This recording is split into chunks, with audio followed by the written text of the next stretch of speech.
Good morning class. पिछले दिनों हमने दादी माँ पाठ के अग्रिम भाग का पठन किया था। आज हम उसकी निरंतरता को आगे बढ़ाएंगे। दूंगी मालकिन। रामी की चाची रोती हुई दोनों हाथों से आंचल पकड़े दादी माँ के पैरों की ओर झुकी। बिटिया की शादी है, आप ना दया करेंगी तो उस बेचारी का निस्तार कैसे होगा। निस्तार अर्थात बेड़ा पार। शादी का जो खर्च है वो पार कैसे लगेगा। हट हट, अभी नहा के आई रही हूँ। दादी माँ पीछे हट गई। जाने दो दादी, मैंने इस अप्रिय प्रसंग को हटाने की गरज से कहा। बेचारी गरीब है, दे देगी कभी। चल चल, चला है समझाने। यह प्रसंग दादी माँ अपने पोते से कह रही है। मैं चुपके से आंगन की ओर चला गया। कई दिन बीत गए, मैं इस प्रसंग को एकदम भूल सा गया। एक दिन रास्ते में रामी की चाची मिली। वह दादी को पूतो फल दूधो नहाओ का आशीर्वाद दे रही थी। पूतो फलो दूधो नहाओ अर्थात चार चौगुना बढ़ंती हो। ये एक बड़े बुजुर्गों की आशीर्वाद है जो गांव वगैरह में बड़े बुजुर्ग देते थे। मैंने पूछा, क्या बात है धन्नो चाची। तो उसने विह्वल होकर कहा, विह्वल अर्थात रोते हुए, भावुक होकर कहा, पूर्ण हो गई बेटा, अर्थात उद्धार हो गया बेटा। भगवान भला करे हमारी मालकिन का। कल ही आई थी, पीछे का सभी रुपया छोड़ दिया। ऊपर से 10 रुपए का नोट देकर बोली, देखना धन्नो, जैसे तेरी बेटी वैसे मेरी। 10-50 के लिए हंसाई ना हो, अर्थात बेइज्जती ना हो। देवता है बेटा, देवता। उस रोज तो बहुत डांट रही थी। मैंने पूछा, वह तो बड़े लोगों का काम है बाबू, रुपया देकर डांटे भी ना तो क्या लाभ। मैं मन ही मन इस तर्क से पर हंसता हुआ आगे बढ़ा गया। किशन की विवाह के दिनों की बात है। विवाह के 4-5 रोज पहले से ही औरतें रात भर गीत गाती थी। विवाह की रात को अभिनय भी होता है। यह प्राय एक ही कथा का हुआ था। उसमें विवाह से लेकर पुत्रोत्पत्ति तक के सभी दृश्य दिखाए जाते हैं। अर्थात जिस दिन विवाह था उस दिन ये सारा दृश्य या नाटक आप कह लीजिए सब घर पे रचे जाते थे। सभी पाठ औरतें ही करती है।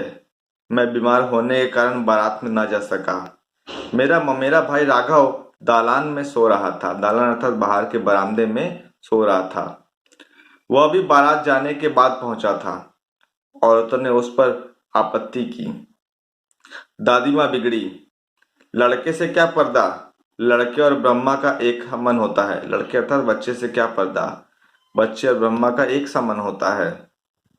मुझे भी पास ही एक चारपाई पर चादर ओढ़ाकर दादी माँ ने चुपके से सुला दिया। बड़ी हंसी आ रही थी। सोचा कहीं जोर से हंस दूं तो भेद खुल जाए, तो निकाल बाहर किया जाऊंगा। पर भाभी की बात पर हंसी रुक ना सकी और भंडा फोड़ हो गया। देबू की माँ ने चादर खींच ली। कहो दादी, यह कौन बच्चा सोया है। बेचारा रोता है, शायद दूध तो पिला दूं। हाथापाई शुरू हुई। दादी माँ बिगड़ी। लड़के से क्यों लगती है। सुबह रास्ते में देवू की माँ मिली। कल वाला बच्चा भाभी। मैं वहां से जोर से भागा और दादी माँ के पास जा खड़ा हुआ। वस्तुतः किसी प्रकार का अपराध हो जाने के बाद जब हम दादी माँ की छाया में खड़े हो जाते हैं तो अभयदान मिल जाता है, अर्थात सारी मुक्ति मिल जाती है। स्नेह और ममता की मूर्ति दादी माँ की एक एक बात आज कैसे कैसे मालूम होती है, अर्थात किस प्रकार से याद आ रहा है। परिस्थितियों का वात्य चक्र जीवन को सूखे पत्ते सा कैसा नचाता है, इसे दादी माँ खूब जानती थी। अर्थात परिस्थितियों की विडंबना जीवन को कैसे उथल पुथल कर देता है, ये दादी माँ को भली भांति अनुभूति था। संसार उन्हें धोखे की मिट्टी मालूम होता है, अर्थात ये संसार जो है वह सिर्फ धोखा मालूम होता है। दादा ने उन्हें स्वयं जो धोखा दिया था वह सदा उन्हें आगे भेजकर अपने पीछे जाने की झूठी बात कहा करते थे।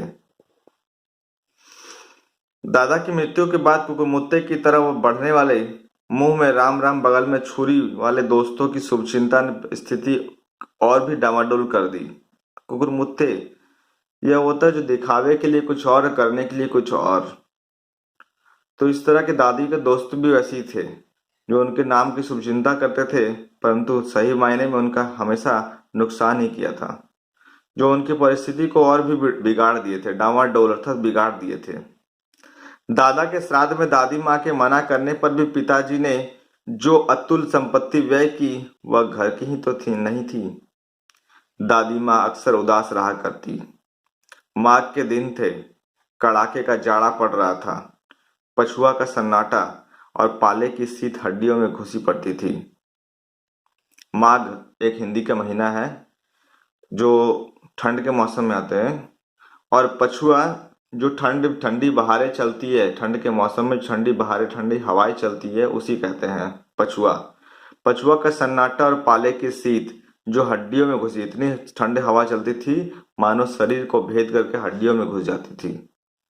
शाम को मैंने देखा दादी माँ गीली धोती पहने कोने वाले घर में एक संदूक पर दिया जलाए हाथ जोड़कर बैठी है।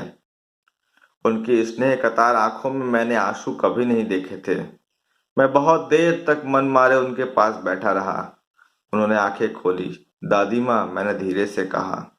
क्या है रे, तू यहाँ क्यों बैठा है? दादी माँ, एक बात पूछूं, बताओगी ना? मैंने उनके स्नेहपूर्ण आंखों की ओर देखा। आज हम इतना ही करेंगे, इसके बाद अगले के दिन देखेंगे। धन्यवाद।